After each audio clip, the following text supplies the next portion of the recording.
Buka apa? YouTube itu loh. Tiba-tiba masuk itu. Mister Jiko TV. Oh, oh. Padahal kita kan nggak kenal, itu kan yang banyak banget istilahnya kan, dari di situnya kan kita nggak kenal. Karena email mungkin ya. Email atau HP. Oh, mungkin dari nomornya. Iya, dari nomor Nomor HP. telepon masuk itu, jadi dia langsung masuk. Iya, iya. Kaget juga gue, wih, masuk ini. Makanya Pak, saya lihat tadi pagi saya lihat loh, kok Pak Nur komen. Ada satu yang komen, saya pikir siapa itu. Ya kita lagi ngomongin Mister Jiko TV. Mister Jiko TV, Anda harus tonton, bagus sekali.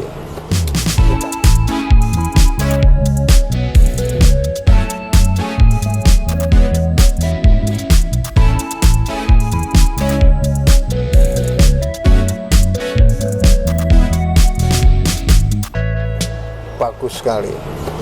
Kita akan mulai membedah realitas kehidupan dalam persepsi saintifik ya.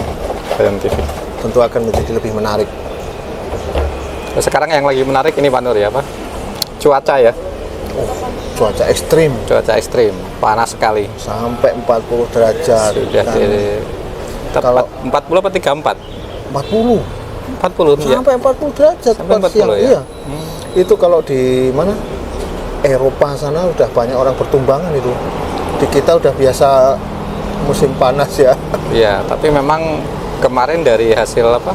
Dari keterangan BMKG kan itu bukan apa namanya? Bukan udara panas kan ya. Itu bukan heat stroke. Kalau udara panas seperti yang di Eropa itu kan sampai orang kadang pada nyebur, ya. Orang pada nyebur kayak ini. Tapi memang luar biasa panasnya. Ya mungkin teman-teman sudah ini ya, jadi dalam seminggu ini ternyata di Jakarta itu kita ngerasa gerah sekali. Saya sampai manggil tukang AC Pak Nur. Saya kontak hari Minggu itu, saya suruh hari Jumat saya kontak. Karena AC di rumah saya kok jadi panas semua. Saya pikir rusak. Saya pikir juga saya pikir rusak. Kurang dingin ini, aku harus servis lagi nih, saya bilang gitu kan. Saya suruh nyervis, terus akhirnya saya ke ini kan, rumah belakang kan AC-nya baru-baru tuh. Saya nyalain sama aja gerah itu. Lama-lama saya baru nggak, oh ini memang karena memang temperatur. Ya, memang udara lagi panas ya. Padahal kita belum masuk musim kemarau. Ini kan baru bulan. Ini masih banyak hujan ini. Iya, masih banyak hujan. Ini bulan Mei sekarang ya. Ya. Kemarau kan sebenarnya secara kalender memang sudah masuk kemarau kan, April ya. Sudah masuk kemarau. Tapi belum banget lah. Tapi masih beruntung kita masih banyak dikasih hujan ini. Ya, ya. Kalau di Jepang itu saya pengalaman panas gini tahun berapa ya, 2018. Tapi saya kira sekarang ini di Jepang panas juga. Karena kemarin ada temannya istri itu, dia cerita. Jadi musim panas Jepang itu mereka bilang mendahului. Jadi biasanya kan mulai panas, benar-benar panas itu Juli. Katanya bulan-bulan ini udah panas. Padahal kan di Jepang itu kalau bulan April itu kan baru mulai masuk musim semi ya. Mulai masuk musim semi, sakura mekar gitu. Terus sekarang udah panas. Saya pernah ngalami panas di Jepang itu tahun 2018. Heat stroke ya, itu di lebih dari 40. Ya sebenarnya nggak sampai sih, nggak nyampe 38. Karena sudah biasa ada beberapa 40 di kota yang ini ya. Itu ya karena di Jepang kan kalau musim dingin kan ekstrim kan, suhunya -6 gitu.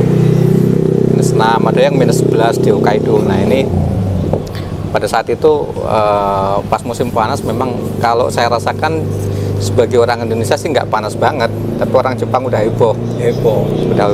Mereka nyebutnya dalam bahasa Jepang itu nesucho.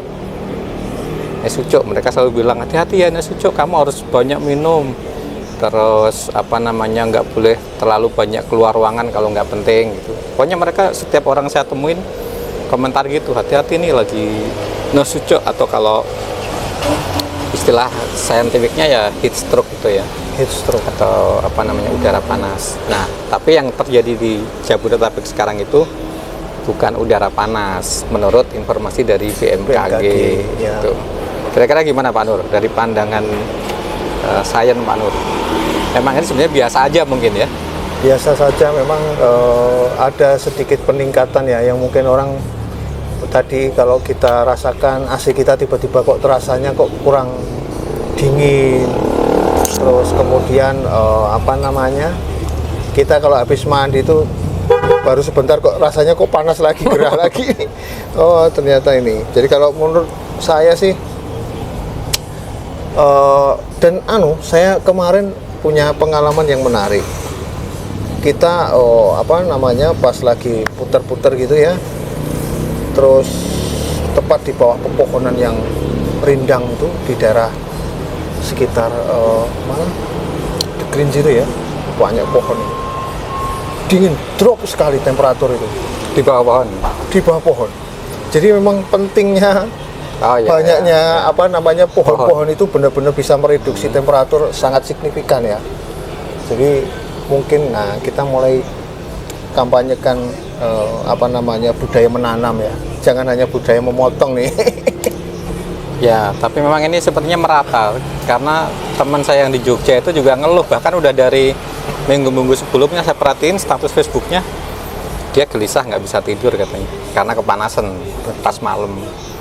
Terus kemudian saya kemarin kontak apa namanya, ayah saya di Jawa Tengah itu, di area dingin dia sebenarnya tinggalnya kan, itu juga ngeluh panas. Berarti memang ini luar biasa panas. Kalau di malam hari juga panas, berarti bukan karena pengaruh sinar matahari dong ya? Ya seperti mungkin Sudah karena kepanasan sama matahari. kalau kemarin saya baca itu gini katanya. Jadi dia itu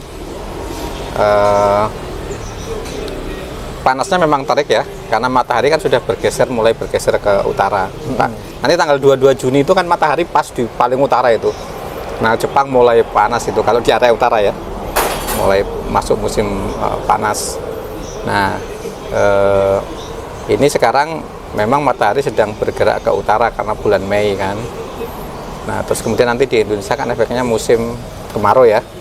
Musim kemarau tiba, tapi memang ada faktor lain yang membuat udara terasa panas, misalnya karena sekarang kebetulan juga apa namanya, langit cerah ya, jadi penetrasi sinar matahari itu benar-benar full gitu ke permukaan bumi, sehingga pada malam hari logikanya tadi panas yang sudah diterima oleh tanah itu dia kan akan masih disimpan. Jadi, baru nanti kita mulai merasa dingin itu jam 3 pagi ya. Kalau jam 12, jam 1 itu masih panas banget. Masih panas. Betul. Ya mungkin memang kita harus masih bersabar ya, sampai ini baru awal kemarau gitu. Awal kemarau. Mungkin nanti Juli, Agustus, September jangan-jangan lebih panas lagi. Kita masuki musim hujan sekitar Oktober ya, berarti ya? Ya, Oktober itu pun biasanya Oktober belum hujan kan? Ya. Nanti baru akan muncul hujan itu bulan November. Tapi Desember. ini termasuk saat ini tuh kemarau yang basah sebenarnya. Karena kan masih sering hujan nih. Ya. Panas tapi hujan. Nah ini mengakibatkan banyak apa namanya, proses pelapukan di kita ini tinggi banget. Apa-apa saja ini kalau mau apa namanya, cat, kayu segala macam itu pasti cepat lapuk gitu. Kalau itu sebenarnya cat kayu lapuk itu lebih karena apanya tuh Pak Nur? ya karena perubahan ininya, pelapukan ada fisik sama kimiawi ya. Fisik kan pernah panas, pernah dingin, panas dingin rapuh ya. Kalau kimiawi bisa karena macam-macam loh. Itu saya lihat kalau di negara-negara yang beriklim subtropis ya, itu apa-apa nggak gampang rusak. Nah, itu dia, itu sih yang tadi saya sebenarnya mau saya obrolin. Ternyata bener karena karena mereka nggak kalau di kita ini habis panas nanti hujan langsung. Ini yang itu juga jadi tidak terlalu awet. Satu yang saya kagumi waktu saya di Jepang ya, 4 tahun di Jepang itu, bangunan di Jepang itu kayak baru terus Pak Nur. Saya itu juga bingung ini apa karena orang Jepang apa namanya dirawat bener? Gerawat bener enggak juga. Apa karena, tapi lama-lama saya pelajari mungkin memang ada faktor musim ya, tadi yang Pak Nur bilang ya. Kalau di kita itu perasaan kita baru ngecat rumah berapa bulan lah, nanti sampai setengah tahun, setahun tuh udah nggak karu-karuan kan, udah kusam lagi. Udah kusam. Kalau catnya nggak bagus banget ya, kalau cuman ini. Nah kalau saya lihat di Jepang itu apa-apa serba baru, kayak mobil aja. Mobil itu di Jepang itu mobil sampah, bempernya itu kan stainless Pak Nur. Itu saya lihat dia selalu kinclong gitu loh, yang saya heran. Sementara di kita itu kan Coba taruh di Indonesia dijemur gitu, Iya, iya. berapa tahun itu nanti udah kusam lagi itu. jadi ada faktor alam ya yang membuat Faktor mereka alam. ini ya. Di samping mungkin ya mereka ngerajin kerawat juga sih gitu. Tapi memang terasa saya ngelihat kalau di sini tuh misalnya orang bangun rumah ya kayak ini ruko baru kan ini ya. Itu kan itu Pak Nur, langsung hitam-hitam gitu kan ya, Ya, yang di langsung, belakang betul. itu. Begitu ini paling nggak sampai setahun itu langsung. Beda banget itu. Makanya kalau kita ngelihat video kota-kota di ya terutama kalau Jepang saya lihat itu kan di video itu kotanya itu kelihatan bangunannya kinclong semua kayak baru semua gitu ya. Awet. Awet. Sana awet. Padahal itu penting itu kalau apa bangunan-bangunan bersejarah ataupun apa semacam peninggalan bersejarah fosil segala macam itu kalau di tempat kita gampang hilang, gampang rusak. Jadi kalau nggak terlindungi gitu ditaruh di tempat yang terlindung ya kena panas, kena hujan terus ya lapuk, lama-lama hancur dia. Iya, iya. Tapi ngomong-ngomong fosil ya, museum ya, yang saya tertarik ya. Waktu saya tinggal di Jepang itu orang Jepang itu ternyata senang bikin museum. Jadi apa-apa di museum kan Manur. Jadi kalau kita mau nyari museum apapun itu di Jepang kayaknya tiap sudut ada itu. Orang Jepang itu senang banget buat museum dan mereka rapi sekali ya ininya ya. Bahkan di kantor-kantor lembaga riset itu depannya museum. Jadi masyarakat Jepang kalau mau lihat apa namanya kantor itu ngerjain apa, datang aja lihat museumnya di depan kantornya itu. Mereka jadi tahu, oh kantor ini ngerjain ini ternyata apa. Misalnya lembaga riset ya, misalnya lembaga riset antariksa, JAXA kalau di Jepang ya. Depannya kan ada Space Dome Museum. Kemudian ada lembaga riset Geology Survey of Japan, GSJ ya.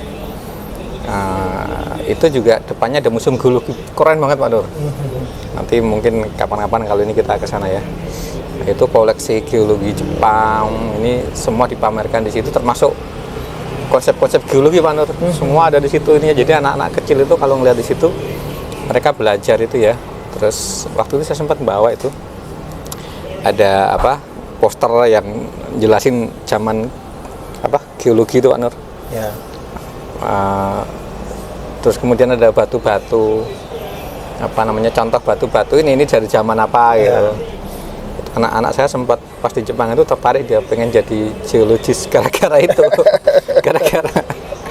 Karena di banyak ya yang gitu-gitu kan memicu semangat ini ya, semangat belajar anak-anak ya. Nah di kita mungkin saya nggak tahu museum geologi kita di mana Pak Nur? Ada di Bandung ada. Ada ya? Ada. Bagus Itu, ya tapi. Terus kalau museum ada kita ini masih terpisah-pisah ya. Ada kayak museum batu bara itu di Bukit Asam ada juga. Itu untuk peninggalan zaman Belanda dulu ya. Underground mining di batu bara. Itu yang buat museumnya Belanda? Iya itu masih peninggalan Belanda terus dikelola sama kita, dilanjutkan lagi kelola. Ya historis seperti itulah yang sebenarnya perlu kita, makanya benar kalau kita semua kita abadikan itu minimal historis itu nggak hilang. Ya karena museum itu kan sebenarnya bagian dari data kan ya. Betul. Data masa lalu yang disimpan rapi. Betul. Sehingga dari generasi ke generasi apa namanya masyarakat dari negara itu bisa tahu perkembangan. Tidak ada yang bangsa. lost generasi, Ya, tidak ada putus yang ya, lost. apa historisnya itu putus. Kita itu pernah mengalami seperti itu. Kalau kita lihat ya, ini kita lihat, coba bayangin, zaman dulu kita sudah bisa membuat candi yang begitu hebat, ya. presisi sekali. Dan material-material yang digunakan juga batunya sumbernya bukan dari situ. Ya. Terus bagaimana menempelkan itu sudah sedemikian maju. Kalau kita Padahal zaman itu kan semen belum ada kan ya? belum ada. Kalau kita kita pikirkan lagi mestinya Indonesia sekarang ini lompatannya udah jauh lebih maju. Tapi ternyata enggak. Berarti ada fase di mana teknologi itu terpotong. Ya ada ilmu yang hilang. Ada yang hilang di situ. Ada ilmu yang hilang. yang dulu sudah dikuasai hilang karena tidak ada penerusnya, tidak ada historisnya, ya. gitu-gitu yang merawat ya sejarahnya itu. Iya, itu ternyata memang itu masalah ya, masalah. Jadi di perkembangan ilmu pengetahuan juga sering terjadi loss, ya apa namanya, lost knowledge sebenarnya, lost skill ya. Saya kemarin tuh nonton film gitu tentang SpaceX di Netflix. Di situ kan dikembangkan ini ya, Amerika kan mulai mengembangkan lagi penerbangan ke luar. Elon Musk ya yang ini ya, pendiri Tesla, sekarang mengembangkan SpaceX. Nah itu dia juga mempunyai pemikiran yang sama. Jadi Amerika kan dulu sudah sempat mencapai bulan ya, ceritanya pada waktu itu. Kemudian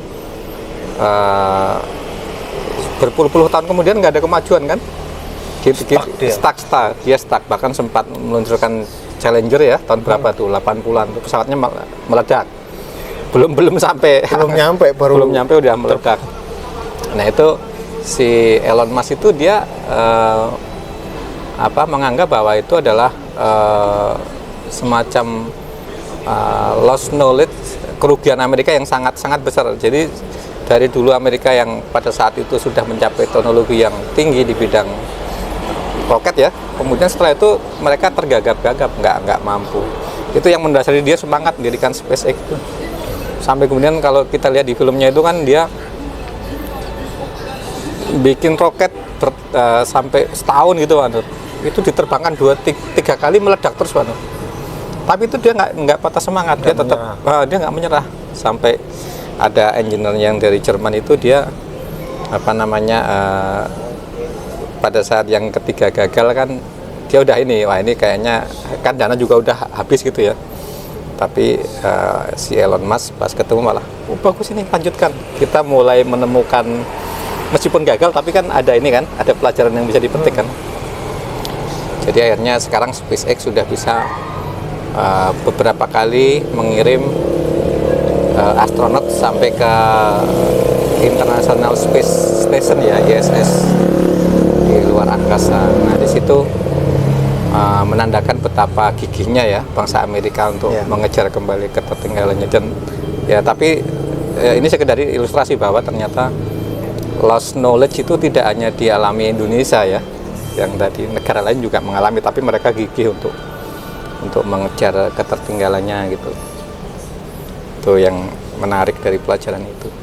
Tapi ya kembali ke museum tadi, kalau kita lihat sebenarnya sih di kita kayaknya belum terlalu ini ya untuk membuat museum yang artinya kalau saya bandingkan dengan bangsa Jepang, negara Jepang yang setiap aktivitas apapun jadi museum, itu di kita kan belum kayaknya. Contoh di lembaga-lembaga riset di kita juga kita kan nggak ya, kalau saya bandingkan Jepang belum mencapai itu gitu ya. Kalau di Jepang misalnya di JAXA saya lihat orang begitu masuk ke lembaga riset, kan ada lembaga riset itu kan kalau di Jepang karena museumnya itu tempat paling depan Pak Nur, paling pinggir jalan. Orang kan bebas ngakses kan, memang tempat wisata ya. Tempat wisata. Kalau di kita bayangkan misalnya masuk ke tempat lembaga riset di mana kan orang mau masuk takut Pak Nur. Takut. Pemeriksaannya ketat. Terlalu ketat gitu. Tanyain KTP, tanyain ini, tanyain itu, mau ketemu sama siapa.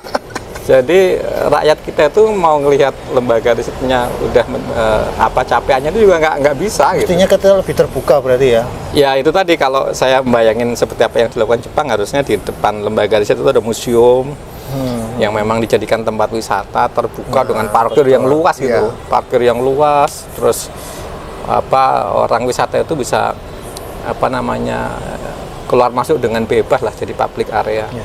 Karena ada beberapa orang, kebetulan temen itu juga selalu nanya, Pak Nur, itu isinya apa saja? Iya, ya itu saya pertanyaan ini kan normal kan? Normal. Pertanyaan itu normal. Waduh, saya mau nerangin dari mana kan gitu kan? Padahal ini paling tidak itu kalau itu banyak diekspos, itu bisa membuat generasi muda terutama ya, yang anak-anak sekolah yang masih apa namanya baru belajar haus beginner ilmu lah, ya, haus pengetahuan. itu akan apa namanya Memancing, terangsang, memancing untuk minat untuk belajar. mendalami, mengetahui, mengenal ya, banyak hal sebenarnya yang seperti itu ya. Mestinya ini expose seperti itu untuk membudayakan apa namanya keinginan untuk mengejar sains ya, istilahnya untuk mempelajari segala suatu hal lah yang saat ini banyak orang nanya itu dalamnya isinya apa, loh kamu mau cari apa, nyari ini ada, nyari itu Ya, ada. ya. Sebenarnya banyak yang Cuma, sayangnya kita terlalu ya, tertutup. Kita terlalu tertutup. Memang sih kalau saya juga baru menyadari itu setelah saya 4 tahun tinggal di Jepang itu, saya perhatikan gimana cara mereka apa namanya mengkampanyekan ya hasil-hasil kemajuan mereka itu jangan, bukan hanya lembaga riset Pak Nur, perusahaan seperti Toyota, mereka punya museum Toyota, punya bahkan 2 tempat tuh di Nagoya tuh. Satu itu di dekat stasiun Nagoya, satu lagi lebih gede ada di agak jauh dari situ. Itu semua pencapaian Toyota dari awal. Saya pernah baca di Google tuh kayaknya ada tuh. Jadi historis dia kalau itu sepeda motor ya, yang mulai dari sederhana sampai yang sekarang yang paling update itu ada semua. Bagaimana dia merancang yang dari mesin begitu besar sampai dikecilin. Ya, terus itu lengkap di Museum Toyota. Saya kebetulan ada foto-fotonya juga. Jadi di sana banyak ini Pak Nur, banyak miniatur mobil dari pertama Toyota mulai memproduksi ya. Dulu kan yang Toyota itu yang mengembangkan kan namanya Toyoda. Toyoda siapa ya? Dia orang Jepang. Dia mengembangkan perusahaan itu dengan teman-temannya ya, dengan kelompoknya. Itu pertama bikin mobilnya masih primitif Pak Nur. Masuk primitif. Itu kan belum lama Jepang mengembangkan itu sebenarnya.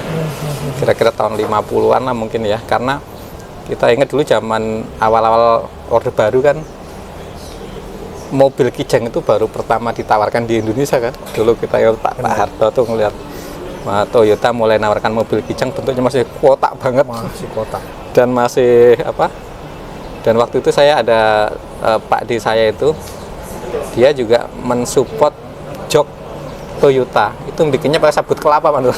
Di dalam jok. Oh iya, saya ingat sabut kelapa. zaman dulu memang dari sabut kelapa. Iya. Jok-jok itu tahun-tahun 60-an ya, 60 70-an lah ya. Dan sekarang kita lihat Toyota kan begitu pesat ya. Itu belum Toyota, di Jepang di Hiroshima ada Mazda. Mazda juga sama, Mazda itu dia punya museum Mazda. Terus kemudian di Yokohama itu ada pabriknya Nissan kan. Mereka juga punya museum-museum seperti itu. Bahkan nggak cuma museum, Nissan itu punya stadion bola besar di Yokohama itu. Gede itu stadionnya, lebih gede dari JIS ya, sekarang kan lagi rame Jakarta International Stadium. Itu bagus ininya. Artinya kita bisa melihat bahwa di negara lain nggak cuma lembaga riset, tapi si swastanya sendiri sudah memperlakukan riset, kemudian mendokumentasikan hasil risetnya itu sedemikian rapinya sampai bikin museum kan. Artinya penghargaan terhadap ilmu itu benar-benar dilakukan. Ya. Orang itu tidak sampai terjadi lost knowledge tadi ya. Jadi knowledge. tidak mulai dari nol lagi. Ya. Tapi kita udah sampai di sini loh, kan seperti itu. Mestinya itu yang baru dilanjutkan lagi sama generasi berikutnya. Yaitu kelemahan kita itu di kesinambungan ya di negara kita ya. Kalau bikin apa-apa itu sepotong-sepotong, nggak selesai, berhenti gitu. Nanti tiba-tiba suatu saat terus baru ingat lagi, mungkin ada pejabat yang care di situ, ya. Terus baru tergopoh-gopoh kita nginget-nginget lagi yang dulu seperti apa. Ganti misalnya ganti pemerintahan, ganti kebijakan yang sudah kembangkan, stop, kita ganti acara yang lain lagi. Ya, ini yang seringkali sayang sekali, dana yang sudah terbuang besar tapi tidak bisa kita lanjutkan lagi, hanya permasalahan interest yang beda-beda ya mungkin. Ya. Itu dia aja kan, ada salah satu tokoh politisi kita ya, saya juga perlu sebutkan namanya kan, beliau pernah menyampaikan bahwa kita itu bangsa undur-undur. maju mundur tapi nggak kemana-mana, ke situ aja. Tapi ya itu benar gitu ya, memang itu yang terjadi. Ya tapi saya kira ya mudah-mudahan ke depan kita makin ini ya, seiring dengan apa namanya kemajuan teknologi informasi. Mungkin kalau sekarang museumnya di museum nggak ada, tapi catatan digital di Ya. di internet atau sosmed bisa jadi ini.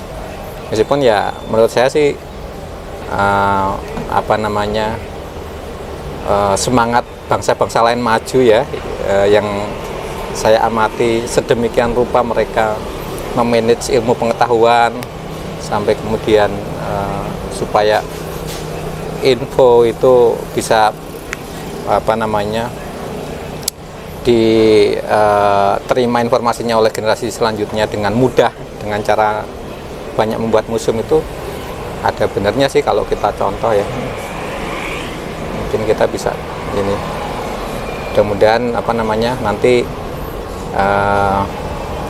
pejabat-pejabat kita mulai care lah untuk itu ya, seperti Indonesia maksudnya. Kita Ya. bisa coba kita bayangkan misalnya ini ya, kebetulan kita lagi di Latinus nih Pak Nur ya, di tempat seperti ini di pinggir ada museum sains gitu kan, luar biasa. Kayak kalau di Tsukuba itu apa namanya, ini saya anggap ini di Tsukuba Senta ya, di pojokan situ yang itu Pak Nur, yang masjid itu mungkin itu ada planetarium Ya. ada persis seperti gini lah posisinya, planetarium, masyarakat bisa ini. Nah itu yang kita punya planetarium di mana sih, di itu ya, di Ismail Marzuki ya, Ismail. di sini yang paling dekat Jakarta. Tapi itu juga terlalu ruwet sih memang kalau gitu. Parkirnya juga agak susah ya. Agak susah di tengah kota itu soalnya. Kota. Ya dulunya mungkin enggak gitu ya. Dulunya enggak. Oke, kita jadi ngobrolin apa tadi dari cuaca panas sampai ke museum. Luar Oke, kita biasa. sambung lagi ya teman-teman di topik selanjutnya, tetap di Mr. Jeko TV.